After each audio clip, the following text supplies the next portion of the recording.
Alright, take out your notes. Вот, откройте, пожалуйста, ваши заметки. Now we're going to start on the patriarchs. И мы начнем сейчас с патриархов, с эпохи патриархов. So in this section, we're looking at the period of these 5 people. И в этом разделе мы рассмотрим период жизни вот этих 5 людей. Abraham, Isaac, Jacob, Joseph, and Job. Авраам, Исаак, Иаков, Иосиф и Иов. And this is approximately 2000 to 1600 BC. И приблизительно это 2000 от 2000 до 1600 года до нашей эры.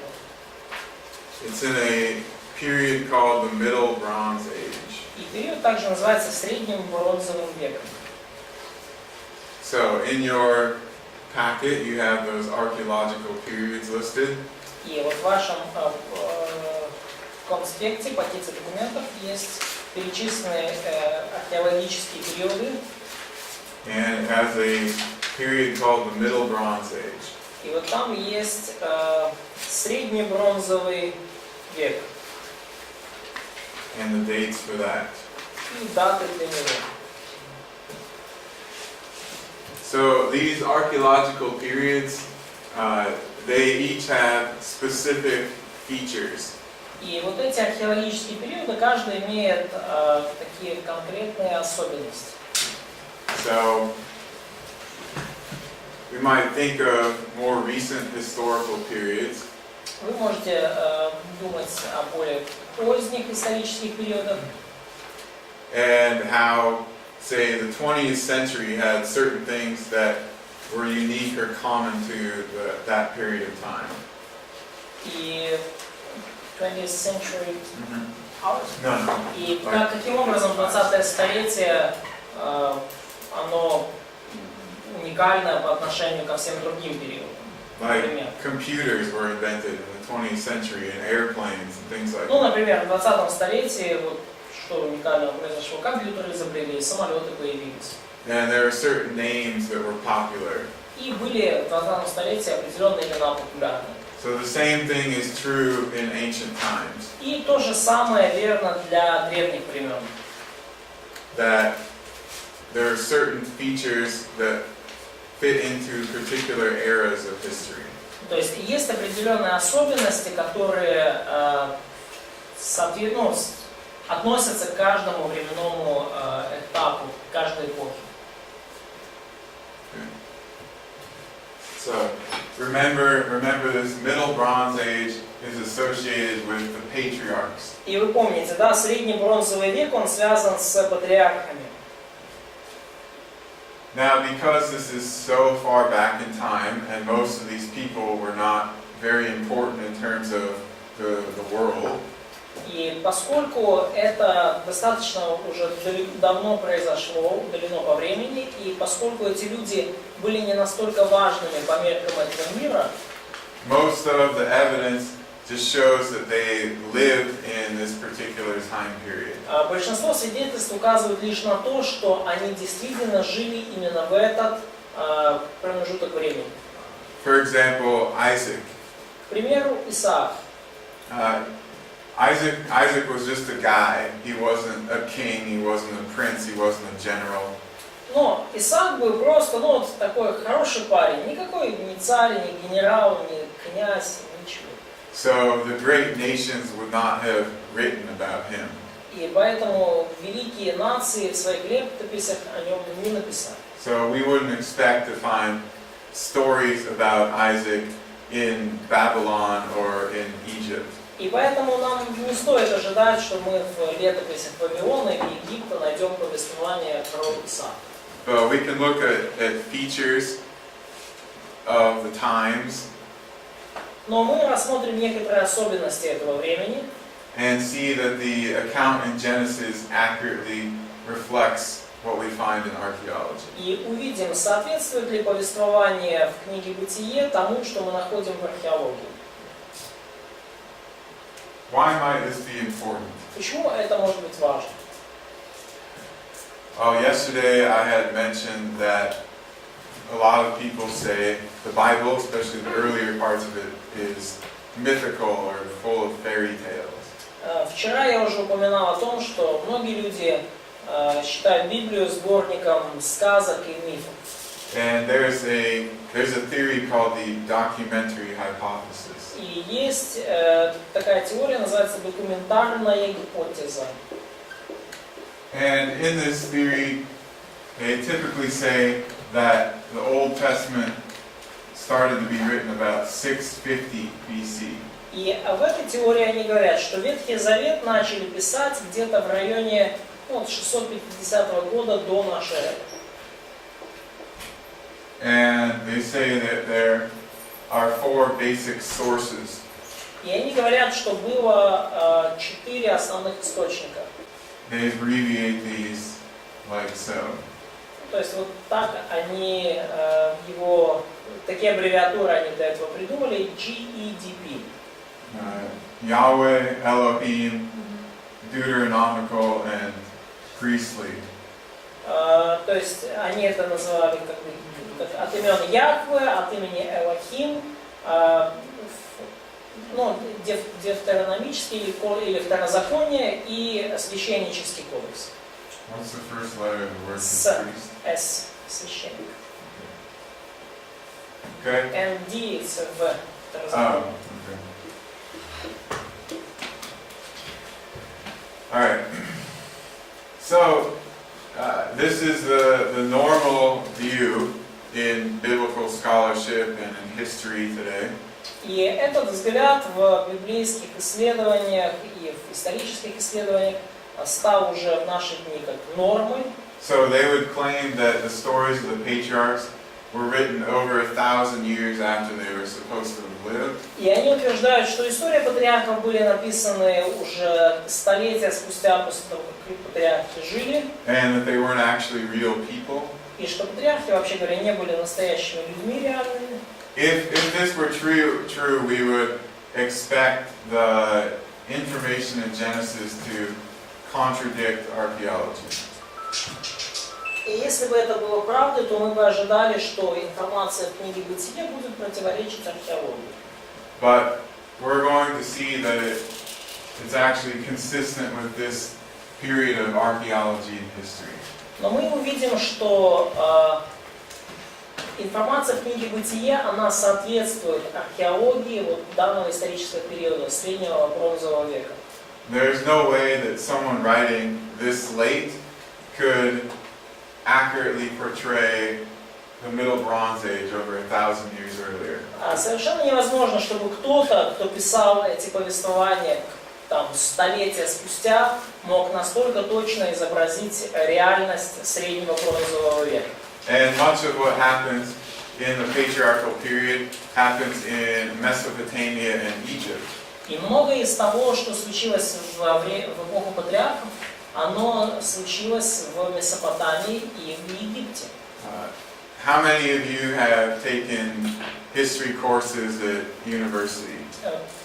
Кто из вас в университете или в школе, кто в университете проходил курсы по истории? Few of you. Истории, семейной истории. Only in school. Okay. Some of them and most of them are just in school. Okay. So imagine that you're trying to write an accurate history of China in 1000 AD. Например, представьте себе, вы хотите написать точную историю Китая в 1000 году нашей эры. Do you think that you're going to be able to do a very good job of that? So, I want to now. Yeah. То есть я сейчас, я живу в 21 веке, и я хочу написать точную историю Китая. Not using books, just what you have in your head. Точную историю Китая в 1000 году нашей эры. То есть за 1000 лет до меня, не используя книги, только вот из своей головы. So that's the comparison that we have here. Вот это сравнительно то, что у нас здесь есть. They didn't have access to libraries or the internet like we do even. У людей в 650 году до нашей эры не было доступа ни к библиотекам, ни к интернету, как у нас. So again, if this is true, we would expect archaeology to contradict what's in Genesis. И если бы это было правдой, то мы бы ожидали, что археологические находки будут расходиться с повествованием книги Бытия. But if the stories of the patriarchs are real, then we should see agreement between the archaeology and Genesis. Но если история патриархов реальная, то тогда мы должны увидеть сходство и соответствие того, что там говорится, с археологическими находками. So remember this documentary hypothesis То есть вы помните эту документальную или документарную гипотезу. and these four sources. И вот эти 4 источника, помните их. This is taught very often in seminaries. Очень часто это преподают в семинаре. 650 to maybe 500 or something. Okay. То есть, по их мнению, Ветхий Завет был написан где-то с 650 до 500 года до нашей эры. They're always changing it a little bit. Они постоянно что-то там меняют в этой теории, When new evidence comes up that contradicts it, they have to change it. потому что появляются постоянно свидетельства, которые противоречат этой теории, им приходится ее менять. Это говорит не о Ветхом, не Весёве сказали, только о Пятикнижии, правильно? So they mostly give these dates for just Torah, For for Pentateuch. Pentateuch, not for the whole Old Testament. It's mostly concerned with the Torah, but В it основном, does also factor into the rest of the Old Testament. Но в основном Пятикнижие, но также они пытаются по этим буквам расписать остальной Ветхий Завет. Usually they would put things like the Chronicles and the Prophets later than this. Обычно они пророков и книги Паралипоменон, они даже позже им дают быть об этом. А что значит эти буквы вообще? What do these letters or groups of groups means? Yahweh, Яхве, Elohim, Элохим, Deuteronomy or law, Второзаконие или закон and priest, и priestly. священнический кодекс.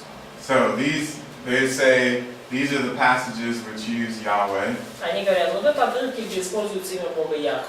These are the passages that use Elohim. Вот это отрывки, где используется имя Бога Элохим. These are the passages about the law. Вот это отрывки, где говорится о законе.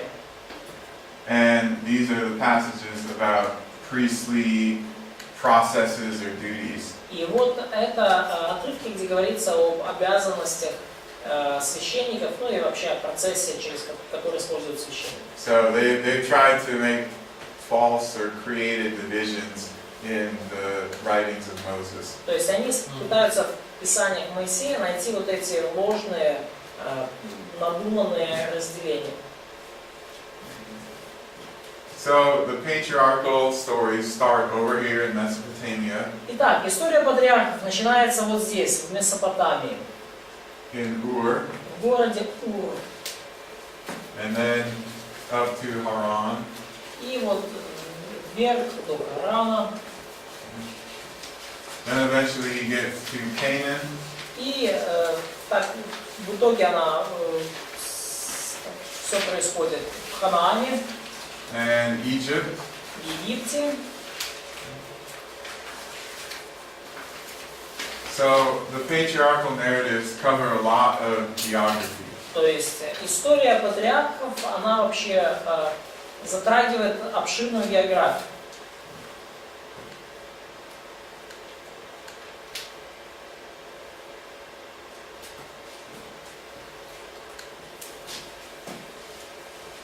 And we're going to focus just on a few things. И мы сфокусируемся лишь на нескольких вещах. Things like the social customs and the covenants that were specific to that time period. Например, общественные, ну, такие обычаи и заветы, которые были характерны для этого времени. Социальные обычаи. Names of places and names of people. Названия мест и личные имена людей. And then we'll look at the Joseph story in its Egyptian context also. И мы посмотрим также на историю Иосифа в ее египетском контексте.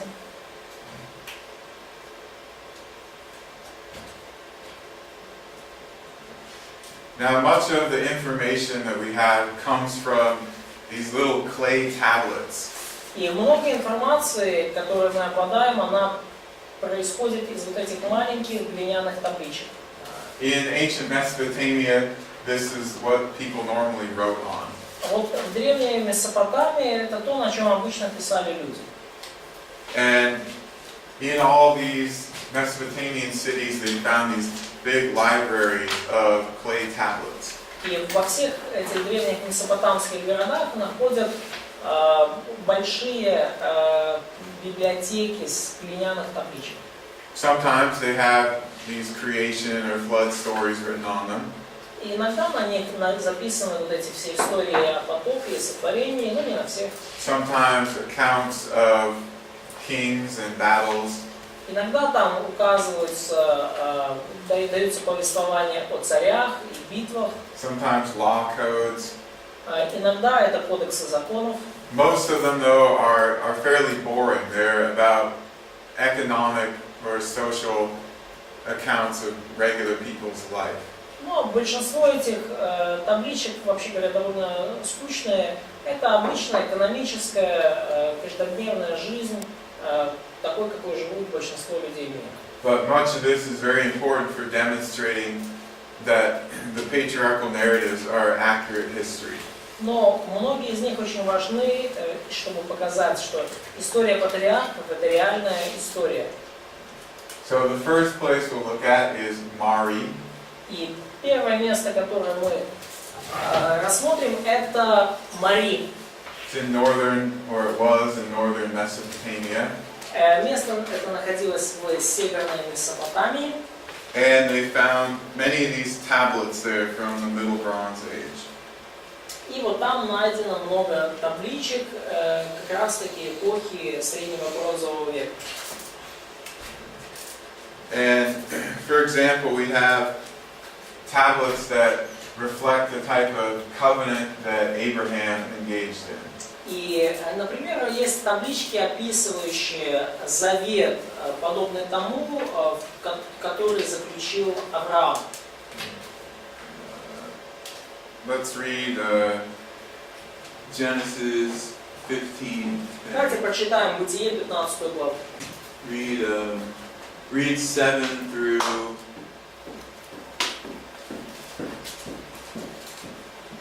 10, I guess. И прочитай, пожалуйста, с 7 по 10 стих кто там.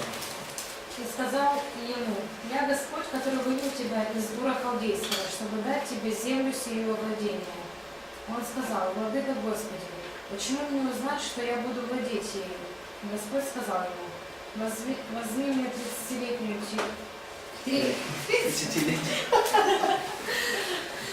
Трилетнюю, да?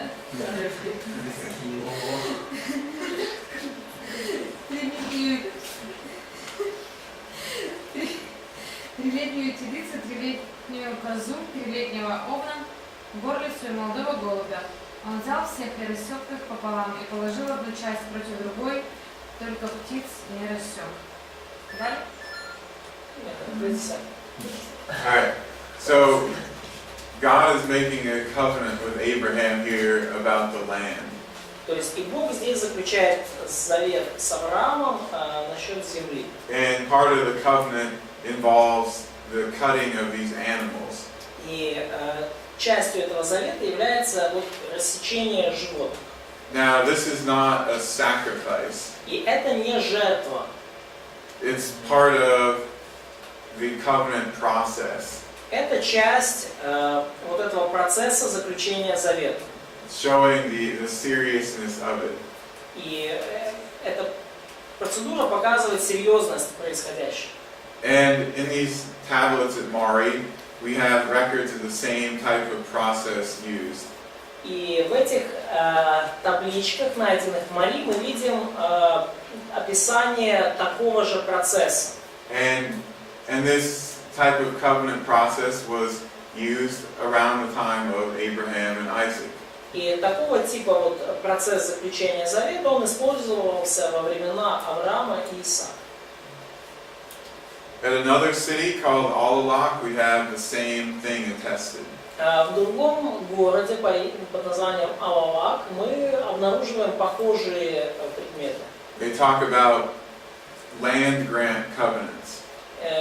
Вот есть тоже таблички, в которых написано о завете на землю. And again, the killing of an animal to show the solemnity and to seal the covenant.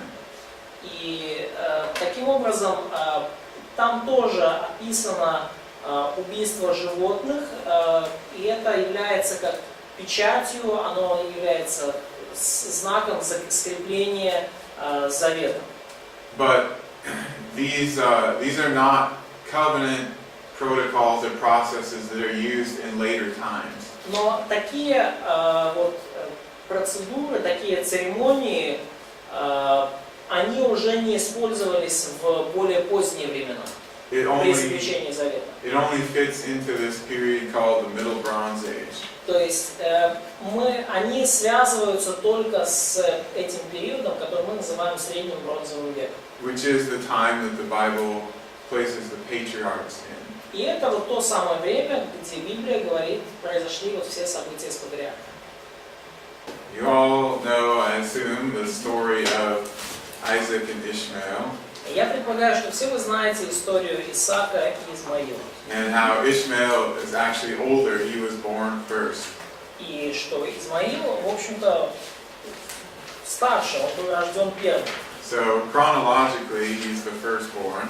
И по хронологии он первенец, первородный. But he was not born from Sarah. Но он не был рожден от Сары. So when Sarah has a son, he is designated as the official firstborn. И когда у Сары родился сын, именно он был предназначен быть наследником, первородным. And this is a practice that other people, everyone in this time period, used. И это была общераспространенная практика, которая была у людей в то время. So some people would have, like Abraham did, more than one wife. И у некоторых людей, как у Авраама, было более одной жены. Or they would have a maidservant through which they would have children if their wife couldn't have children. Или они, если их жена не могла рожать детей, то они, так сказать, потомство себе делали с помощью служанок. But if the main wife or the first wife had a son, he automatically becomes the firstborn. Но если у, так сказать, основной жены или у законной жены появлялся сын, то автоматически он становился наследником. We have several examples of that found in these tablets from different cities. И у нас есть несколько примеров этого, найденных на разных глиняных табличках в разных городах. It's also found in the laws or the code of Hammurabi. И также эти законы перечислены в своде или кодексе Хаммурапи. Same process here. Тот же самый процесс. So it's common to this particular time period. И это таким образом характерно для и общераспространено в данном историческом периоде. Now we also have an interesting law about inheritance. И также у нас есть интересный закон насчет наследия. Now, if we read the Mosaic law, daughters usually did not receive any kind of inheritance. И когда мы читаем закон Моисеев, то дочери обычно не получают никакого наследия. They would only receive inheritance if they are the only remaining member of a family. Они получали наследство только в случае, если они являются единственным оставшимся членом семьи. But we see in Job that he actually gives his inheritance or gives inheritance to both sons and daughters. Но мы видим, что, например, в книге Иова, Иов дает наследство и дочерям, и сыновьям. And in the time period of Job and Abraham, this practice of giving inheritance to both sons and daughters is attested. И то есть во времена Авраама и Иова так была вполне законная вот эта процедура, когда давалось наследство и сыновьям, и дочерям. But these things change, at least for Israel, when the law of Moses comes into effect.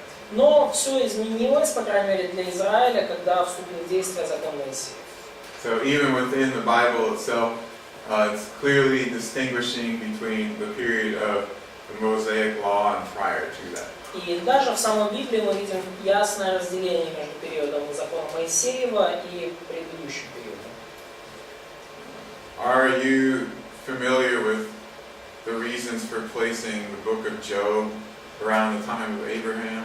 Знакомы ли вы вообще с причинами, по которым книга Иова помещена в одном временном промежутке с Авраамом? Почему Иов в одну историческую эпоху жил, как что и Авраам? Почему? Да, почему? Язык похожий на того времени. The same language the same language which is common for this time. The same language? Ну не the same, ну как some kind of similar literature was used in the Job at the same time of Abraham. Okay. Того же рода литературная форма. So we would have things like Job's lifespan is he lived over 140 years, we know that. И продолжительность жизни Иова, мы знаем, она около 140 лет. And only these people like Abraham lived that long. Once you get to Joseph and after that, people didn't live over this 140 year type of period. И когда мы уже только люди той эпохи, такие как Авраам, жили так долго. Когда мы видим уже людей в позднее время, например, Иосифа, то в то время так долго уже не жили. Job is also the priest of his family, like Abraham was. И также Иов является священником для своей семьи, так же как им был Авраам. There's no mention of Israel or the Torah. И нету ничего об этом у Израиля в Торе. The type of social customs, the context that the book of Job is put into is this Middle Bronze Age patriarchal period. И общественные обычаи, которые перечислены в книге Иова, они очень похожи на те, которые очень характерны для эпохи Среднего Бронзового века. There are also words and grammatical constructions that are very archaic, old, suggesting that it was a much older book. И также есть в этой книге многие грамматические конструкции, слова, которые очень древние, то есть и они характерны для более древних книг. So, in general, he seems to fit into about the time of Abraham and Isaac. То есть, в целом, Иова относят где-то к временам Авраама и Исаака. In Genesis, Reuben loses his birthright. И Рувим потерял, если вы помните, в книге Бытие, Рувим потерял свое право на первородство. Oops. And this is due to a serious offense against the family. И это связано с серьезным преступлением против своей семьи. In fact, the same kind of thing is found in the law of Hammurabi. И похожего рода упоминания о похожего рода инцидентах есть в своде законов Хаммурапи. Which was composed right around the time that Reuben lived. И этот свод был составлен как раз в те времена, когда жил Рувим. And it says here, because of these things, the father can disinherit his son. И здесь указаны, вот, скажем так, проступки, за которые отец может лишить своего сына права наследства. So there's a precedent for this loss of the birthright. То есть вот определенные прецеденты для потери права на наследство.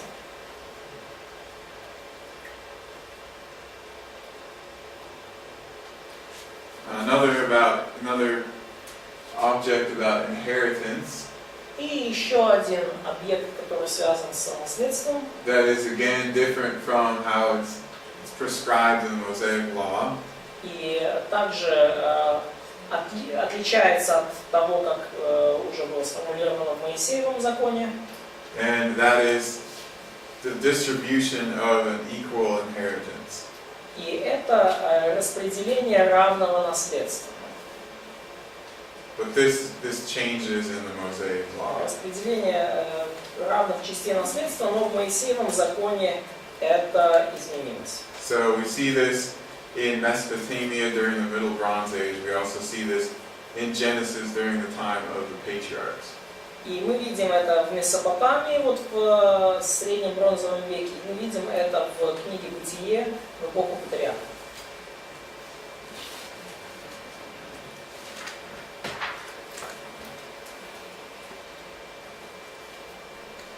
This city, Nuzi, is very important for understanding the patriarchal period.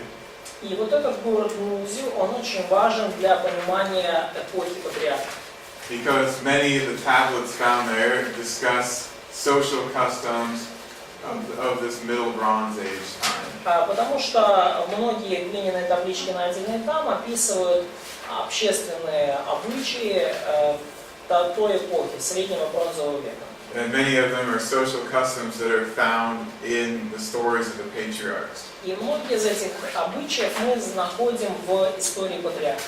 One of these has to do with adopting someone as your heir who is not actually your son. И, например, один из таких обычаев – это усыновление кого-то в качестве наследника, хотя он не является биологическим потомком.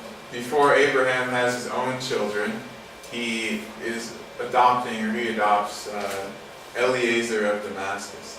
И до того, как у Авраама появился наследник, сын, он усыновил в качестве наследника Елиазара из Дамаска. And this adopted person is going to become his heir unless he has his own children. И вот этот вот усыновленный человек, он является наследником, если у человека нету своих детей. We find the same practice used at Nuzi. И мы видим, что тот же самый обычай был в Нузе, описан в табличках Нузи. So a few of the key cities that have given us tablets talking about social customs in this И вот time. несколько подобных ключевых городов там мы находим таблички, описывающие законы, обычаи того времени. We have Mari, То есть это Мари, we have Alalak, есть Авалак, we have Nuzi, есть Нузи, and then we have a law code, the Law of Hammurabi has some important information in it. И также у нас есть свод законов Хаммурапи, там тоже есть несколько важных законов. So remember these names Помните эти имена, помните эти названия. in association with the covenants and the social customs. И помните также те обычаи и заветы, с которыми они связаны.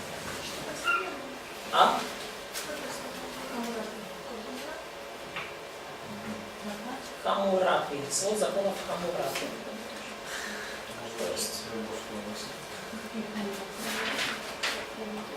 Авалак, Нузи,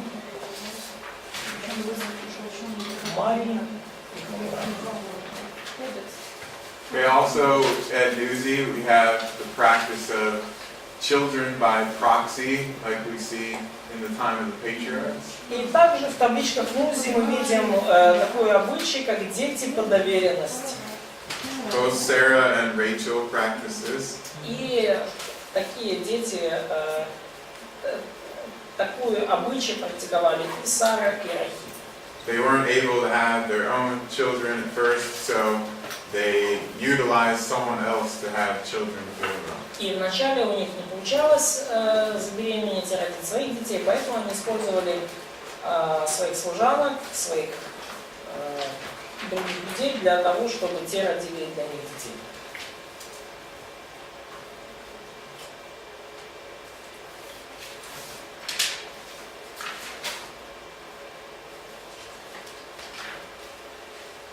The deathbed blessing Также упоминается благословение на смертном одре.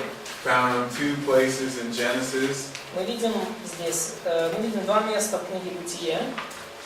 This practice is also found in the tablets at Nuzi. И это обычай также описан в табличках Нузи.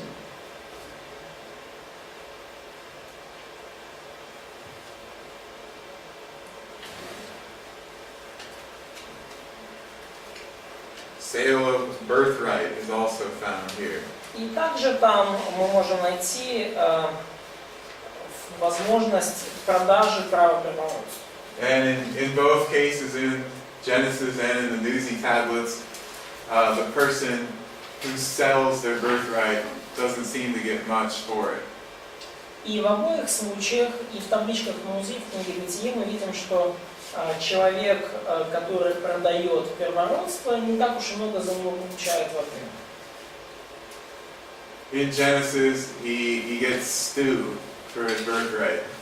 В книге Бытие Исаав получил за свое первородство тарелку чечевичной похлебки, супчик. And at Nuzi, he gets some sheep. Ну, а в Нузи кто-то получил взамен 3 овцы. We also have the teraphim mentioned at Nuzi. И также мы видим, что упомянут терафим в табличках Нузи. Is this the word that's used in the Russian Bible also? Но. No. Okay. Let's read that passage. Давайте прочитаем этот отрывок. Genesis 31:19. Бытие 31:19.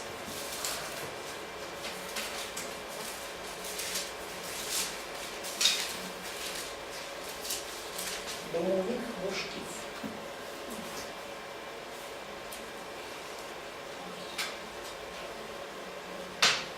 Итак, Лаван пошел исторического отца Рахиль, похитила идолов, которые были у отца ее.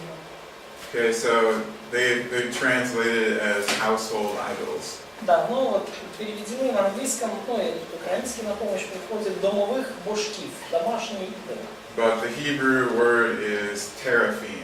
А еврейское слово звучит как терафим. And that's the same word that's used in the Nuzi tablets. И то же самое слово использовано в табличках Нузи. They are some kind of household idols. Ну вот такие вот домашние башки, божества. We don't know exactly what they looked like or what their purpose was. И мы даже точно не знаем, как они выглядели и какая у них была цель. But we know that they were important. Но мы знаем, что они были достаточно ценными и важными. They were important to Rachel and Laban. They were important to these people at Nuzi. Они были важны для Лавана и Рахили, они были важны для этих людей в Нузе. Important enough that she goes to steal them and hear that they're part of an inheritance. Важны настолько, что Рахиль даже пошла на то, чтобы их похитить, а в Нузе они являлись частью наследства.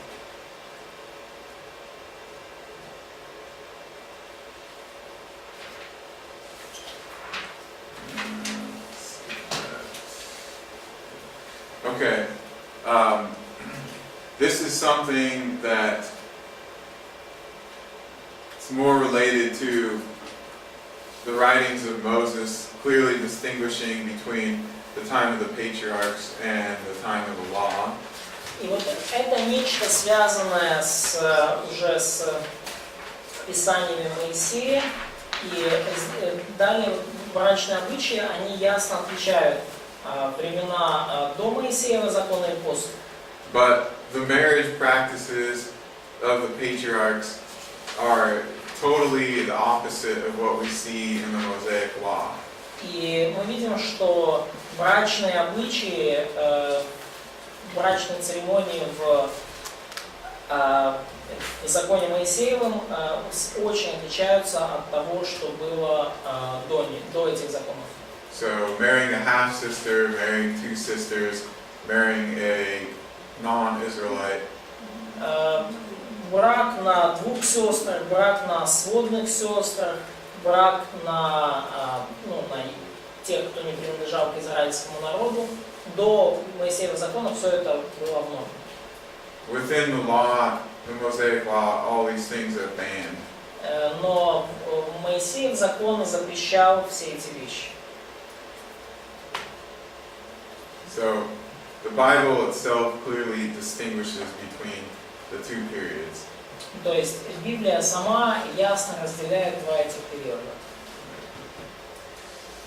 Now back to the code of Hammurabi, or the law of Hammurabi.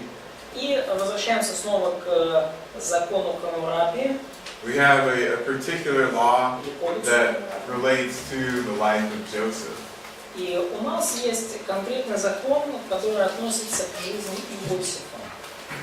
So Joseph lived just after the code of Hammurabi had been written. И Иосиф жил почти после того, как был написан свод законов Хаммурапи. So he's right at the same time period. We would expect things to be similar in both the law code and in the story of Joseph. И поскольку это был практически один и тот же временной промежуток, мы ожидаем, что будут соответствия между жизнью Иосифа и сводом законов Хаммурапи. And in the story of Joseph, we see that his brothers sell him into slavery for 20 shekels of silver. И в истории Иосифа мы видим, что братья продали его в рабство за 20 шекелей, сикелей серебра. And in the laws of Hammurabi, we have the price of a slave being stated as 20 shekels of silver. И в законе Хаммурапи мы видим, что цена раба утверждена как 20 сиклей или шекелей. Now, you might say, okay, so in ancient times, slaves were sold for 20 shekels of silver. И вы можете сказать, вот в древнем мире рабы продавались за 20 шекелей серебра. But the prices changed over time. Но дело в том, что цены постоянно менялись. Just like today we have inflation, they had inflation in the ancient world. И как и сейчас у нас есть инфляция, так же она была и в древнем мире. So earlier, slaves were cheaper and later they were more expensive. И до этого времени рабы были дешевле, а со временем становились все дороже и дороже. So back here, a few hundred years before Joseph, Несколько сотен лет до Иосифа slaves were sold for 10 shekels of silver. рабов продавали за 10 шекелей серебра. And then they increased to about 15.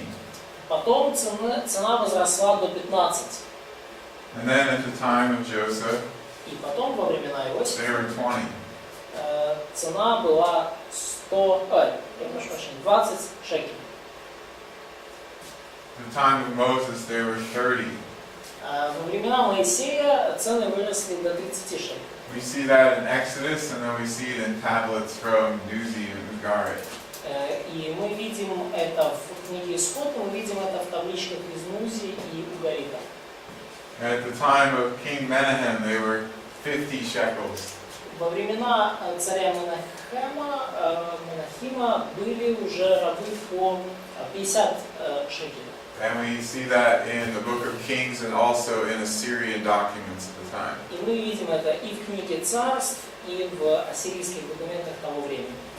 So this places Joseph right here in this time period. И таким образом мы видим, что то есть это, согласно вот этим ценам, история Иосифа мы можем поместить конкретно в этот временной промежуток. We have a very accurate historical detail right here. И таким образом очень точные исторические детали мы видим в ней. I find this very interesting that it's in the book of Genesis И я обнаружил, что это очень интересная подробность книги Бытия. because there's no theological or spiritual truth or information you get from 20 shekels of silver. Потому что на первый взгляд нету никакой богословской или духовной истины в том, что Иосифа продали за 20 шекелей. But it allows us to assess the historical accuracy of that passage. Но это указание цены позволяет нам удостовериться в исторической точности этого отрывка. And it shows us that Moses wrote accurately about the time of Joseph. И это показывает нам также, что Моисей точно писал о временах Иосифа. There are a lot of little historical details throughout the Bible like this. И есть множество таких маленьких исторических деталей и подробностей по всей Библии, подобных этой.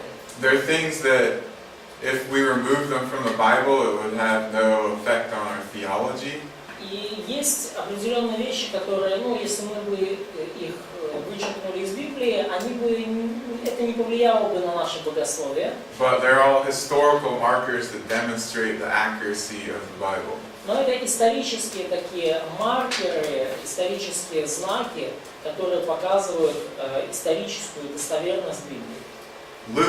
Luke and Acts are full of things like this. И книга Евангелия от Луки и книга Деяний, они просто под завязку набиты подобного рода деталями.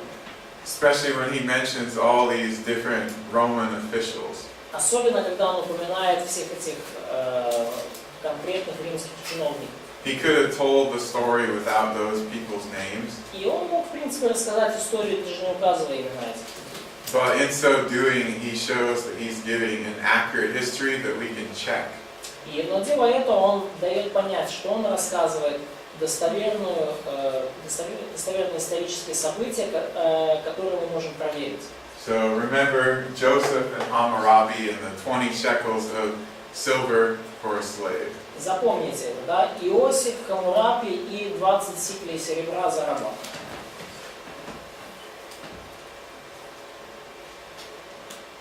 In the Joseph story, when he gets to Egypt, we have a lot of interesting details that set the story in ancient Egypt. И в истории Иосифа, когда он оказался в Египте, есть много интересных деталей, которые именно помещают историю в контекст Древнего Египта. For example, when he comes to Egypt, he's a household servant of Potiphar. И, например, когда Иосиф попадает в Египет, он поставлен он оказался слугой в доме Потифара. And he's given this title over the house. И ему дан титул, да, то есть что он поставлен над домом, или распорядитель дома. This is the same position and the same type of title that we see on an Egyptian papyrus from about the time of Joseph. И это тот же самый титул, то же самое название, которое мы видим в египетских папирусах времен Иосифа. This is a very important papyrus, actually, И на самом деле это очень важный папирус, which we will come back to during the time of the Exodus. и мы к нему еще будем возвращаться во времена, когда будем проходить книгу Исхода. But it also illuminates Joseph's position and shows that this title is accurate in that time period of Egypt. И этот папирус показывает нам, подтверждает египетское название должности Иосифа, и что такая должность существовала в Египте официально. the gifts that he's given, once he interprets the dream for Pharaoh, also placed him in ancient Egypt. И то, что он толковал сны для фараона, также его, скажем так, указывает на то, как он был в Египте, то, что он был в Египте на самом деле. One of the things is a signet ring, like this. И он за это получил дары. И один из этих даров это вот перстень, кольцо-печать. So these are scarabs mounted on rings. Вот это вот эти скоробеи, вот жуки, которые были нанесены на кольца. So here you see the beetle part. То есть он вот получил вот эту часть, где был вот этот жук изображен. And here you see the flat side that has an inscription on it. И он также получил плоскую часть, которая вот, ну, как на этом, другом кольце. And the one that we looked at yesterday had the name of a king on it. И вы помните, да, вот эти кольца, да, украшения со скоробеем, на них наносились имена императора. That's the type that Joseph would have had, the seal of the king. И вот именно такое кольцо получил Иосиф, да, то есть царская печать. He's also awarded this golden necklace thing. И также его наградили золотым ожерельем. And the Egyptians called it the gold of valor. И называли египтяне это золото доблести. It was something that was given to a person who made a great contribution to Egypt. То есть такое ожерелье давалось тому, кто внес значительный вклад в процветание Египта. People like successful generals were given this. Ну, такое ожерелье давали, например, успешным военачальникам. And this is a very particular ancient Egyptian practice. И это очень распространенная древнеегипетская практика. So, if someone was trying to invent the Joseph story in Israel 1,000 years later, they wouldn't know about things like this. И если бы кто-то в Израиле 1000 лет спустя после Иосифа пытался бы придумать эту историю, он не смог бы изобрести и выдумать вещи, подобные этим. Remember I said that people often place the writing of the Torah in this period. Помните, я говорил о том, что люди иногда датируют написание Торы вот 650-500 годами до нашей эры. Sometimes even later. И иногда даже позже. Well, by this time, Egypt was no longer even ruled by the Egyptians. И в это время Египет уже даже не управлялся египтянами. The Assyrians had come in and conquered it. Ассирийцы пришли и завоевали его. And then the Babylonians exerted some influence over it. И потом вавилоняне, они также оказали определенное влияние. And then it was ruled by the Persians. В итоге эта территория управлялась персами. So many of their practices faded away. И многие из этих обычаев, они перестали существовать. So it places Joseph in an earlier time period in Egypt. И таким образом это показывает нам, что Иосиф относится к намного более раннему периоду времени. Now the names, both personal names and place names, are very important for placing the patriarchs in the Middle Bronze Age. И также имена, и это касается и личных имен людей, и названий местности, являются очень важным фактором для того, чтобы нам датировать эпоху патриархов средним бронзовым веком. Most of the names in the patriarchal stories only fit into a particular time period. И большинство имен в истории патриархов, они соответствуют лишь определенному временному отрезку. Like the name Abraham, for example. Как, например, имя Авраам. And this particular name has been found in tablets from Mesopotamia around the time of Abraham. И конкретно это имя было названо в некоторых глиняных табличках в Месопотамии, как раз во времена Авраама. Ну, датировано временами Авраама. So it confirms that Abraham is a name that would have come out of Mesopotamia around 1900 BC. Таким образом, это доказывает, что имя Авраам – это имя месопотамского происхождения, которое было распространено в районе 19 столетия до нашей эры. It's not a name that we see used during the time in Egypt or during the monarchy of Israel. Это не то имя, которое использовалось даже во времена в Египте, когда Израиль находился, или во времена израильской монархии. When the name starts being used again much later, it is in reference back to Abraham, the patriarch. И когда это имя начало использоваться снова, много-много лет спустя, то это уже было как отсылка к патриарху Аврааму.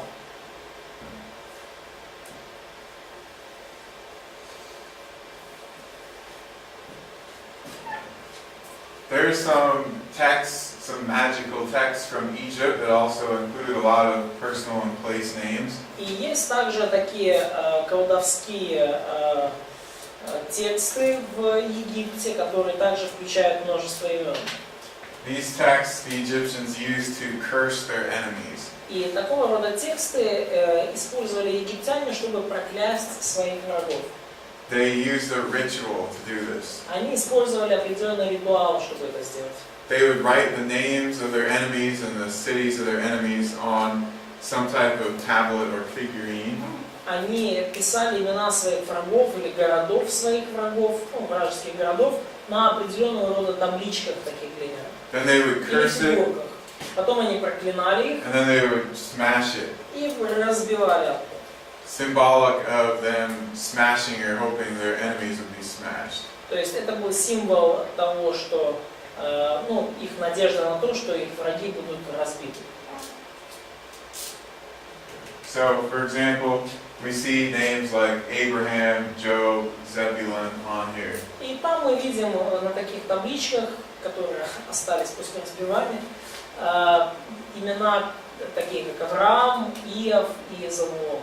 And again, these are names they're found from the time of the patriarchs. И опять же, это те имена, которые эти имена датируются временами патриархов, то есть 19 столетие до нашей эры.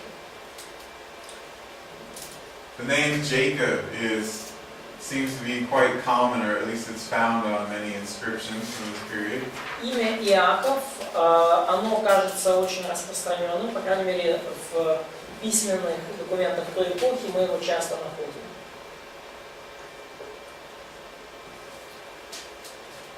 So here we have a scarab, an Egyptian scarab. И вот у нас, например, вот такой египетский скоробей.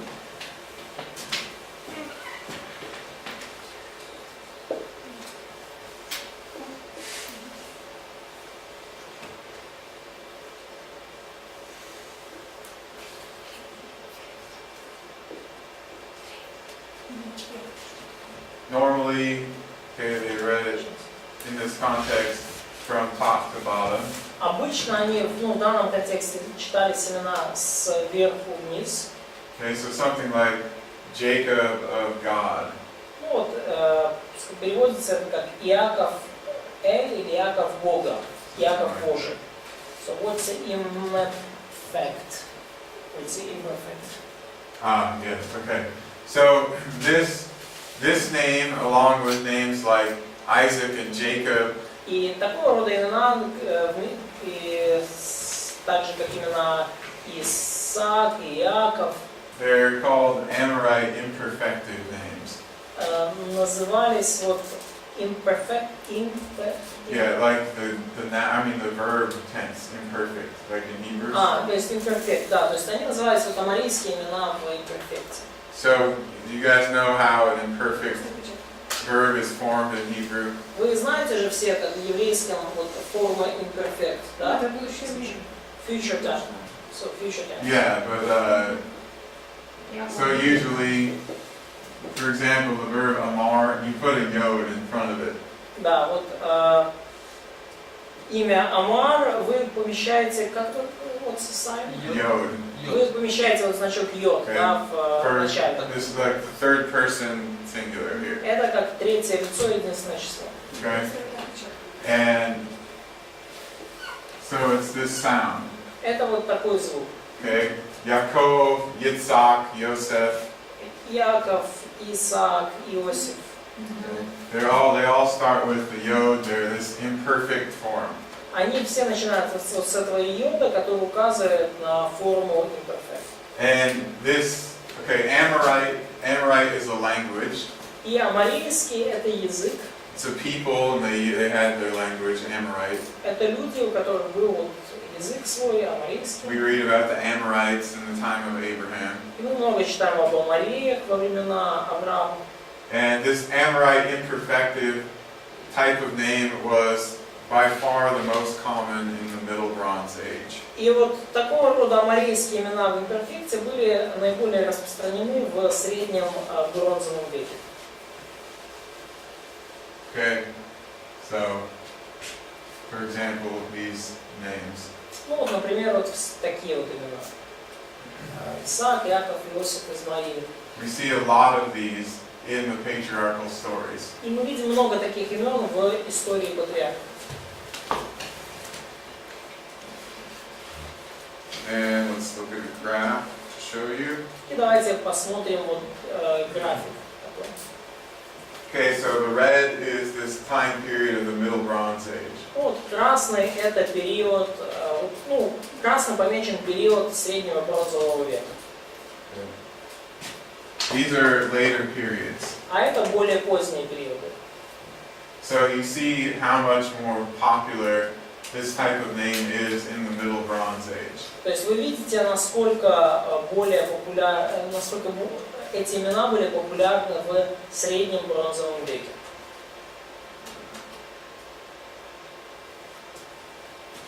So here, exhibiting the same thing as the graph I just showed you. Ну, здесь то же самое объясняется, что было показано на графике.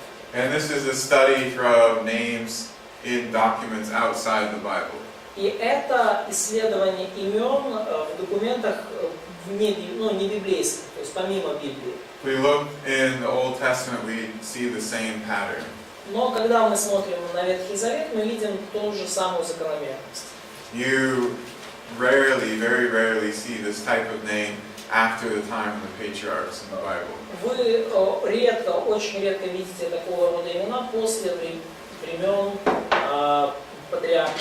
In later periods, Hebrew names that begin with Yod В более поздние времена еврейские имена, которые начинались с йод, are usually names that begin with Yah. They're associated with the element for Yahweh.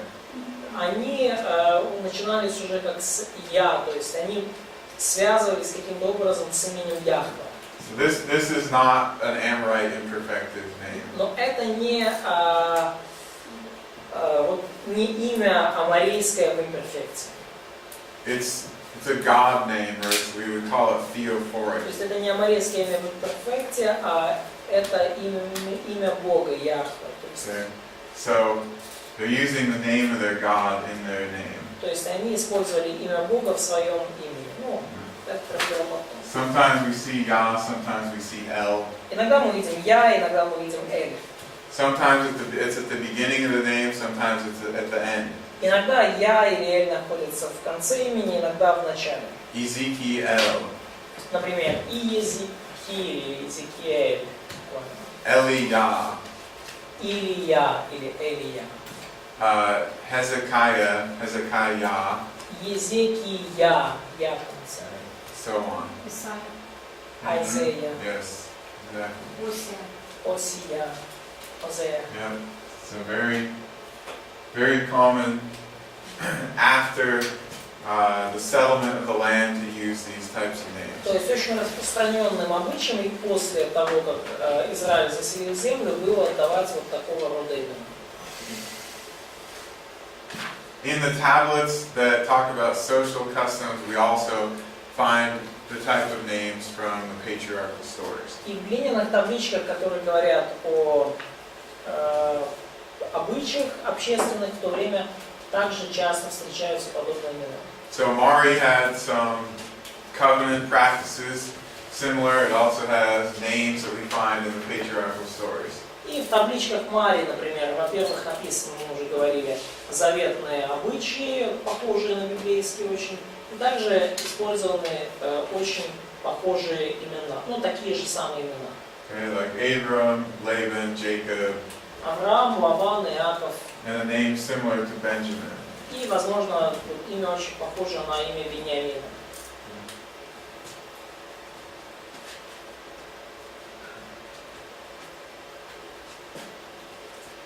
Now place names, locations. Итак, далее мы поговорим об названиях мест. We have, Местности. in the story of Abraham, he's born and raised in Ur. И в истории Авраама мы читаем, что он родился и вырос в Уре. He moves to Haran with his family. И перешел потом в Харан со своей семьей. And then eventually to Canaan, И потом, в конце концов, в Харан, to Hebron, one place. в Хеврон.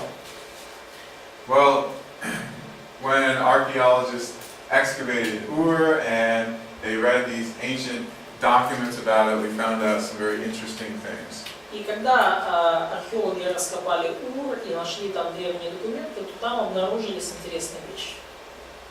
About the time that Abraham was 25 years old, Ur was attacked by the Elamites.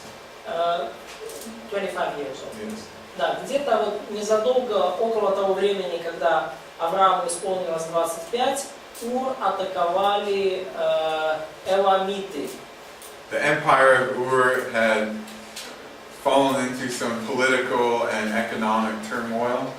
И империя Ура, она пала в экономический и политический кризис. And their capital was eventually attacked and destroyed. И их столица в итоге была атакована и разбита.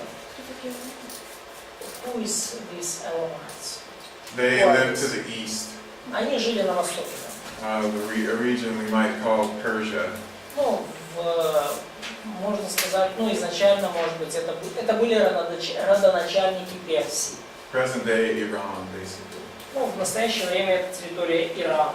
So this seems to provide a reason why Terah, Abraham's father, might have moved the family out of Ur. И, возможно, это дает нам причину того, почему Терра, отец Авраама, переместил семью из Ура. We don't know why, or the Bible doesn't tell us why Terah decided to move the family. Библия не говорит нам не сказано, по какой причине Терра решил со всей семьей переезжать. But since this coincides with the time, it seems to make sense. Но поскольку эти события произошли в одно и то же время, кажется, что это выглядит разумно. Remember that God didn't call Abraham, he didn't talk to Abraham when he was in Ur, he told him when he was in Haran. Помните, да, что Бог не говорил Аврааму, когда тот был в Уре, он проговорил к нему, когда тот был в Харане. It was his father, Terah's decision to leave Ur, it wasn't Abraham. И это было решение его отца Терры покинуть Ур и переместиться в Харан. Это не было решение Авраама. Here's some remnants of the ancient city of Ur. И вот это остатки древнего города Ура. Here's the plan of a house about the time of Abraham. Вот это план дома времен Авраама. They had at least two different stories on many of these houses, two different levels. У них было как минимум два этажа или два уровня в каждом доме. Можно вопрос? Богатый. Он сказал, Бог обратился к Аврааму в Харане или в Уре? So when God spoke to Abraham in Ur or in Haran? Haran. Haran. В Деяниях написано, что прежде переселения в Харан Бог сказал. But in Acts it's written that God spoke to. It says he called him from or out of Ur of the Chaldees. Well, that's where he originated. Но написано, что Бог призвал его из Ура Халдейского. Явился, написано. Ну давай посмотрим текст. 7, 2, 3. If we go back to Genesis 11:26. So, Sergey claims that in Acts 7:2, По бытию видно, да. the God of glory appeared to our father Abraham when he was in Mesopotamia, before he lived in Haran. И 4 стих, когда он вышел из земли Халдейской и поселился в Харане. So, in verse, in Acts 7:4, Семья из папы ушел. he departed from the land of the Chaldeans and said, Бог привел Yeah. его. Okay.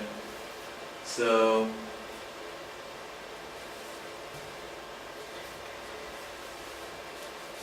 I think we can infer from this that God appeared to Abraham when he was in Ur, ну, что мы можем взять из этого текста, да, что Бог явился Аврааму, когда тот был в Уре, but this part in the next verse that says, "Leave your country and your relatives," и далее сказано, что Бог сказал Аврааму, да, выйди из земли твоей, родства, из дома отца твоего. that's a quotation from later in Abraham's life.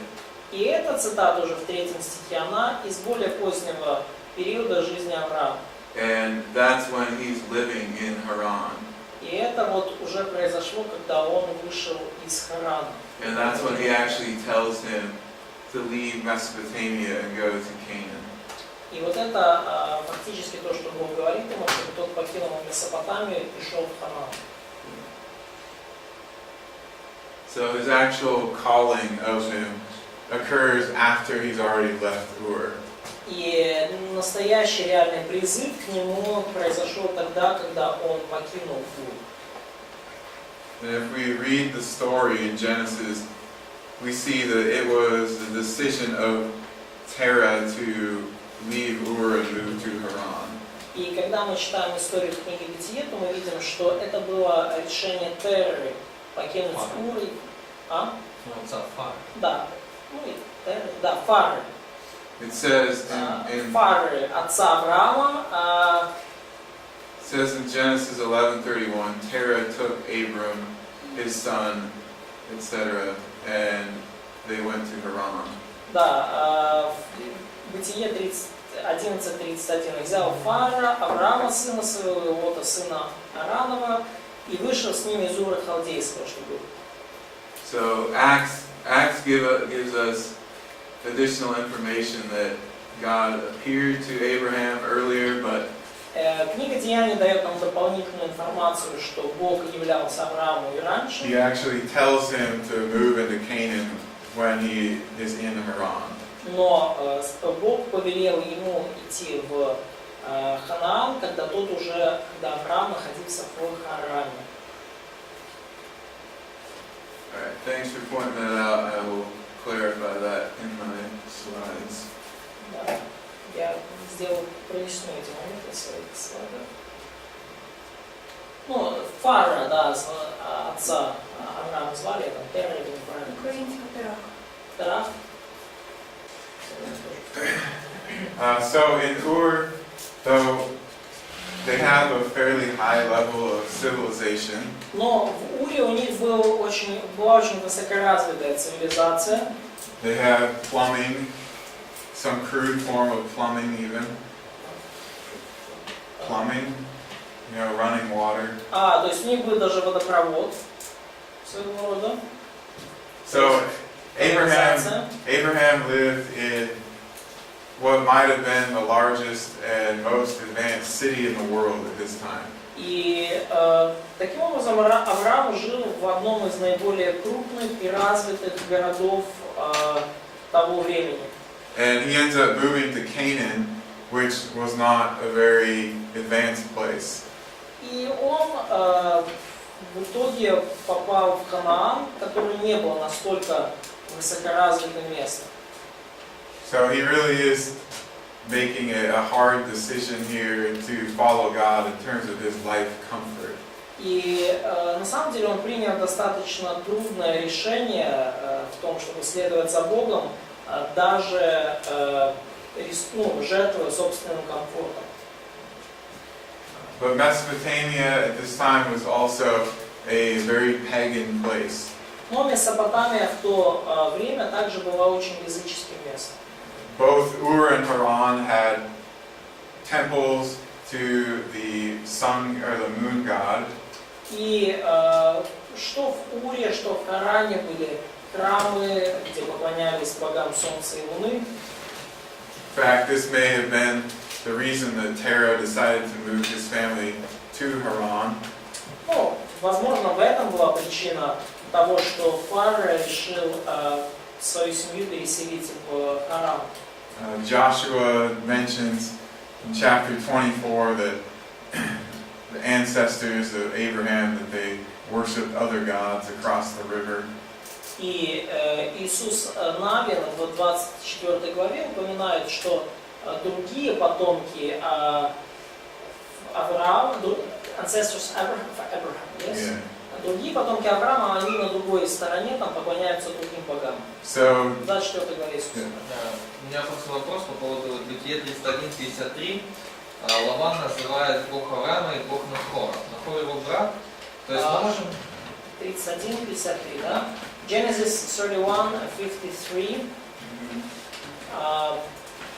And Laban called the God of Abraham and the God of Nahor, the God of their father. То есть как бы получается, возможно, у Фара тоже имел какое-то представление о едином Боге или как-то. So maybe Terah also had some understanding of real God.